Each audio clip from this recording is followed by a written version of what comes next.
다낭스 난소증후군 낫지 않게 살 빼십시오. 기존 처치의 말씀이십니다. 낫게 치료하십시오. 다낭스 난소시술당이 말씀드립니다. 기존 처치에서 다낭스 난소증후군에 대한 복잡 다양한 견해가 피력되고 있습니다. 그러나 최종적인 결론은 다낭스 난소증후군은 낫지 않는다입니다. 그러기에 어쩔 수 없이 다낭스 난소증후군은 한번 발생하면 낫지 않게 혹시 모르니 살을 빼보십시오 라고 말씀하십니다. 다낭스 난소시술당은 말씀드립니다.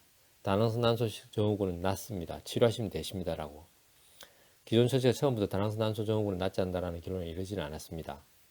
기존 처치는 그 사이에 숱한 시도들을 통해서 다낭스 난소증후군의 근원적 치료를 위해서 노력하였고 지금도 노력하고 있습니다. 새로운 처치가 시도될 때마다 다낭스 난소증후군은 나을 수 있다고 주장하였고 또 그렇게 되기를 기대하였습니다. 그럼에도 불구하고 다낭스 난소증후군은 낫지 않는다는 결론에 이를 수밖에 없을 정도로 기존 처치 입장에서는 다낭스 난소증후군의 근원적 치료는 어렵습니다.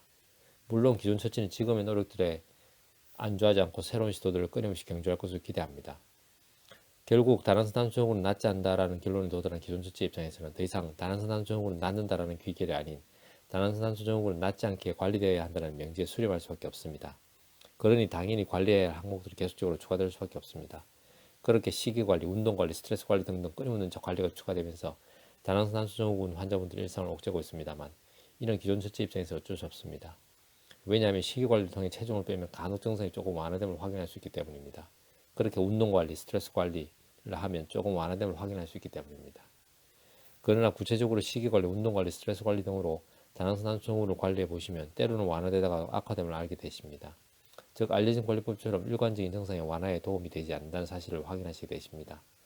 다낭스 난소증후군 환자에 따라 상황에 따라서 때로는 완화되는 관리법, 때로는 악화시키기도 하기에 정말 혼란스러움 느끼시게 되십니다. 결론적으로 기존 처치 입장에서는 다낭스 난소증후군은 나을 수 없다. 그래서 관리되어야 한다. 그러나 관리조차도 증상의 완화와 악화를 반복시키기에 관리법을 바꿔가면서 관리하라라고 말씀드릴 수밖에 없습니다.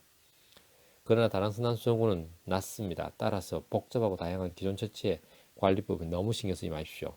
오직 다낭스 난소 시술단의 복용만으로 근원적 치료를 도와드리니 일상을 그대로 영위하십시오. 한의학은 과학입니다. 한의학은 철학입니다. 건강은 균형입니다. 동양 한의원은 균형입니다.